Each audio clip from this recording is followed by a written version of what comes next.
Emmanuel John Nchimbi, Makamu wa Rais wa Jamhuri ya Muungano wa Tanzania, Mheshimiwa Dr. Mwigulu Lameck Nchemba, Waziri Mkuu wa Jamhuri ya Muungano wa Tanzania, Mheshimiwa Dr. Mustafa Madbouly, Waziri Mkuu wa Jamhuri ya Kiarabu ya Misri, na ujumbe uliofuatana nao. Tambue uwepo wa viongozi wastaafu wa kitaifa. Mheshimiwa Spika wa Baraza la Wawakilishi Mheshimiwa Zuberi Ali Maulid, Mheshimiwa Deo Mwanyika, Mwenyekiti wa Bunge la Jamhuri ya Muungano wa Tanzania, kinitambua uwepo wa wenye viti wa kamati za Bunge, hasa ile ya nishati na madini, na wabunge wote mlokuweko hapa. Mheshimiwa Hamis Ramadhan Abdallah, Jaji Mkuu wa Zanzibar, ndugu Jingu, mtendaji mkuu wa Mahakama Zanzibar, na wote mliotoka kwenye mhimili huo wa mahakama. Mheshimiwa Deogracius Ndejembi, Waziri wa Nishati, pamoja na waheshimiwa mawaziri na manaibu mawaziri wote kutoka Serikali ya Jamhuri ya Muungano wa Tanzania na Serikali ya Mapinduzi Zanzibar, lakini vile vile mawaziri wa nishati wastaafu ambao tuko nao hapa, ndugu Muhongo, Kalemani, Januari, lakini pia aliyekuwa naibu waziri mkuu ndugu Doto Biteko. Tunafurahi kuwa nanyi na hongereni kwa kazi kubwa ambayo mmeisimamia. Waheshimiwa mawaziri na wawakilishi kutoka nchi rafiki Rwanda na Malawi, Katibu Mkuu wa Chama cha Mapinduzi Dr. Asha Rose Migiro, uongozi wa Chama cha Mapinduzi ngazi ya taifa, lakini pia uongozi wa Chama cha Mapinduzi mikoa ya Pwani na Morogoro, vile vile viongozi wote wa vyama vya siasa mlioko hapa pamoja nasi. Ndugu Mululi Maendeka, Katibu Mkuu Ikulu, na mwakilisha Balozi Dr.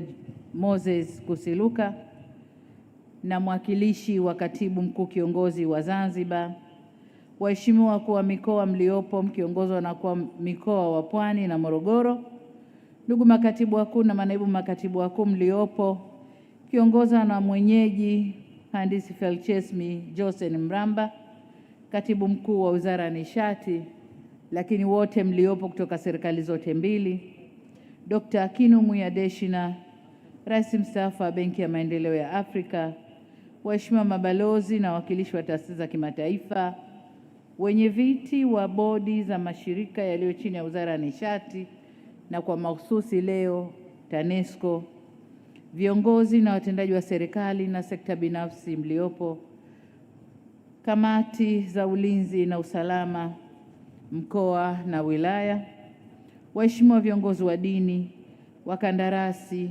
wahandisi, mafundi na wafanyakazi wote mliohusika katika mradi huu, vikundi vya sanaa na burudani, ndugu wanahabari, wageni waalikwa, mabibi na mabwana, Jamhuri ya Muungano wa Tanzania, kazi na utu.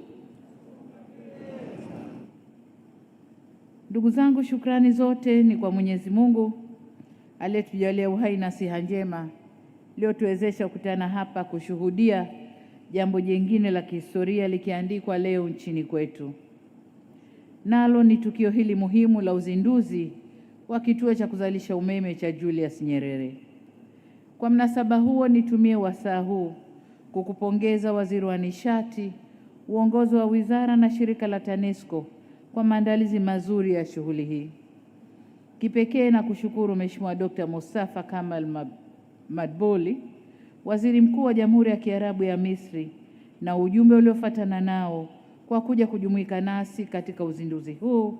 Asanteni na karibuni sana. Ushiriki wenu unaakisi uhusiano wa karibu, urafiki na undugu wa muda mrefu kati ya Tanzania na Misri, ambao umeendelea kuimarika kupitia ushirikiano katika nyanja mbalimbali za maendeleo. Vile vile nashukuru kaka yangu Dr. Akinwumi Adesina kwa kushiriki nasi katika tukio hili la kihistoria. Uwepo wako ni ishara ya kuthamini jitihada zilizofanywa na hatua ambayo Tanzania imefikia katika kuimarisha miundombinu ya nishati kama msingi wa maendeleo ya uchumi wetu. Mafanikio haya ni katika utekelezaji wa lengo la kuwapatia watu 300 wa Afrika nishati safi ya umeme ifikapo mwaka 2030 au Mission 300. Kazi ambayo tuliifanya kwa ushirikiano mkubwa kati ya Jamhuri ya Muungano wa Tanzania, Benki ya Maendeleo ya Afrika na Benki ya Dunia. Kwetu Tanzania tunaendelea na utekelezaji wa Mission 300 na tunakwenda kwa kasi sana. Asante sana. Nashukuru pia viongozi wote pamoja na makundi mbalimbali ya wananchi mliojitokeza kwa wingi kuja kushuhudia uzinduzi wa mradi huu wa kihistoria na alama ya umoja na utaifa wetu. Kwa ujumla, nawapongeza Wizara ya Nishati, Shirika la Umeme, TANESCO, wakandarasi, wahandisi, kamati za wataalamu zilizokuwa zikiundwa muda baada ya muda kuangalia umadhubuti wa mradi, mafundi wetu, washauri, watumishi wa serikali, sekta binafsi na wananchi wote mliohusika katika hatua mbalimbali za utekelezaji wa mradi huu. Asanteni sana. Waheshimiwa viongozi, wageni waalikwa na wananchi wenzangu, kwa kutambua umuhimu wa mradi huu, serikali yetu iliendelea kutekeleza kwa uzito unaostahili hadi kukamilika kwake. Hatukuwa na namna ya kuacha kutekeleza mradi huu kutokana na umuhimu wake mkubwa kwa maendeleo ya nchi yetu. Hakika ni furaha kubwa kwetu sote kushuhudia kukamilika kwa mradi huu ambao kwa miaka mingi umekuwa sehemu ya mipango na jitihada za taifa letu ili kuhakikisha tunakuwa na nishati ya kutosha na ya uhakika kwa ajili ya shughuli mbalimbali za maendeleo na ustawi wa wananchi. Tarehe 22 Disemba mwaka 2022 nilikuja kushuhudia kufungwa kwa njia ya kuchepusha maji ya mto Rufiji na kuanzisha rasmi ujazaji wa maji katika bwawa hili ambalo ujaji wake ulitarajiwa kuwa ndani ya kipindi cha miaka 3. Kwa neema ya Mungu, bwawa hili lilijaa ndani ya mwaka 1.5 na kuanza majaribio ya uzalishaji umeme. Kwa furaha kubwa leo tumekutana tena katika eneo hili kwa ajili ya ufunguzi wa mradi huu kwa kuwa umekamilika. Nilipowasili hapa leo nilipata fursa ya kuzindua kituo cha kuzalisha umeme na kutembelea mitambo yake pamoja na kutembelea tuta kuu na kituo cha kupokea na kusafirishia umeme kwenda kwenye gridi ya taifa. Hapa niwaambie kwamba kila kitu kimekamilika na kinafanya kazi, hatua ambayo ni fahari kubwa kwa taifa letu. Tunasema ndoto imetimia na mpango umewezekana. Kukamilika kwa mradi huu kunatufundisha jambo muhimu katika utekelezaji wa miradi ya kimkakati, kwamba uamuzi wa kuanza kutekeleza ni jambo moja, lakini kinachoamua mafanikio ni nidhamu ya ufuatiliaji, uwezo wa kuhimili changamoto na kusimamia malengo tunayojiwekea.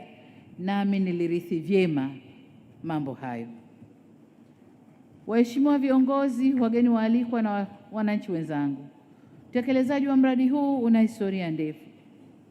Katika hili nianze kwa kumshukuru Baba wa Taifa hayati Mwalimu Julius Kambarage Nyerere kwa maono na fikra zake za kutumia mto Rufiji kwa ajili ya kuzalisha umeme wa uhakika na kutosheleza kwa ajili ya shughuli mbalimbali za maendeleo ya nchi yetu.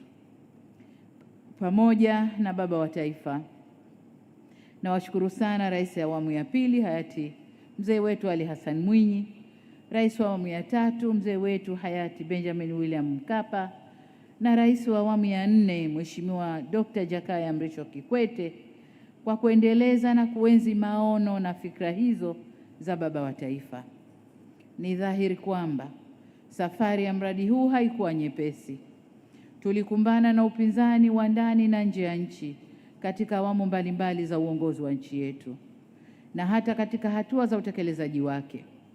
Hata hivyo, mwaka 2019 serikali chini ya uongozi wa Dr. John Pombe Magufuli haikutaka kuyumbishwa tena. Iliendelea kuhakikisha fedha zinapatikana, changamoto zinatatuliwa na kazi inaanza. Tunamshukuru sana Dr. John Pombe Magufuli kwa ujasiri aliouonesha. Serikali ya awamu ya sita ilisonga mbele, ikasema kazi iendelee hadi kukamilika kwa mradi huu. Shukrani kwa mawaziri wote waliosimamia mradi huu. Profesa Muhongo, ndugu yetu Kalemani, January Makamba ambaye mimi naye tulipokea mradi huu kwa 33% na mpaka anatoka kwa 91%. Lakini vile vile naibu waziri mkuu mstaafu ndugu yetu Doto Biteko mheshimiwa, na sasa Mheshimiwa Deo Ndejembi.